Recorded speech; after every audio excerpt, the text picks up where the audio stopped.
When I describe this as the easiest overtake, what I mean by that is that someone else has kindly done the hardest bit for you.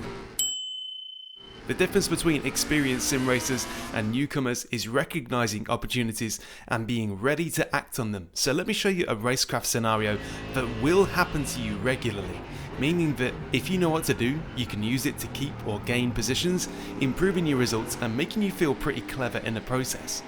Thanks to VRS for supporting this guide. I've used their iRacing setups and telemetry tools for years to self-coach and improve my own performance, and their hardware's been great too.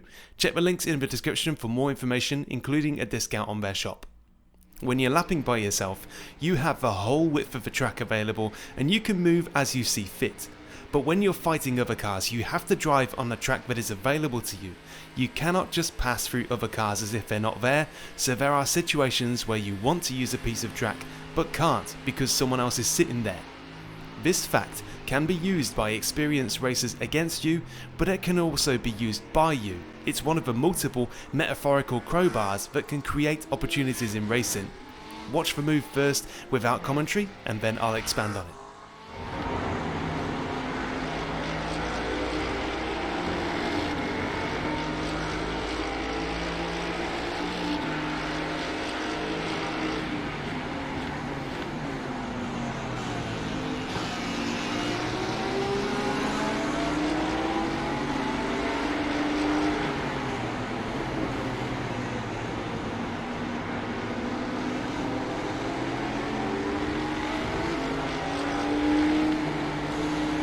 So, in this replay, I've just been passed by this very fast Audi. He's on a charge and he's about to set up an overtake on the BMW in front. I've been trying to get past that BMW for a while, but if he's about to be overtaken by the Audi, there's a chance for me to do it too with his help. The next corner is a long left turn with a fairly heavy braking zone. As a general rule, if two cars in front of you are heading into a corner side by side, your best bet is to close up and follow the car that's going for the inside of the corner. There will be some scenarios where this isn't true, depending on the corners that follow on from it, but I'm focusing on the majority of cases here. The inside line is usually the better place to be. Sure enough, the Audi switches over and dives for the left-hand side, which becomes the inside line. They're both now into the braking zone and he's able to drive deeper to claim the corner apex without question, leaving that BMW stuck on the outside. Now's my chance to follow that gap the Audi just created whilst the BMW tries to recover, and I need to do it quickly. I close up as best I can to the back bumper of the Audi as if I'm trying to cling onto his rear wing, leaving no room for the BMW to slot back in behind. He can't because I'm there, blocking him from moving back onto that ideal line. This leaves him stranded on the outside on a really tricky corner on which to do that, especially amid the confusion of him having to worry about whether his left hand side is clear, his spotter's probably going off on him. There's just a lot going on at once while he's trying to get a decent drive out of the corner and up the hill.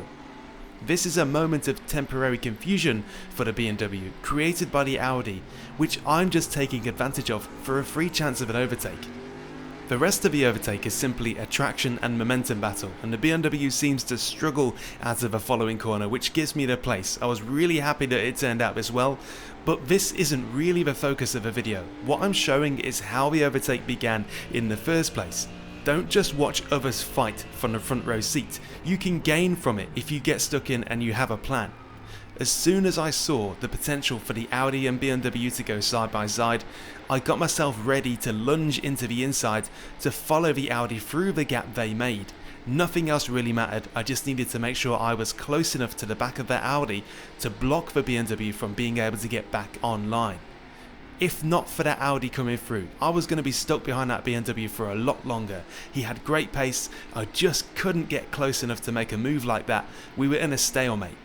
And here's the thing, I gained no places overall from this, but I didn't lose any either. That Audi could have shuffled me and the BMW down one place each, but by riding the coattails of the Audi's success, the BMW had to eat one overtake and then another for dessert in only 2 corners. Consistently finishing one position higher than you might otherwise have done is what experience can do for you, and this is just one of the ways you can be that tenacious kind of driver. That's it. Thanks for watching. I hope this inspires you in your following races.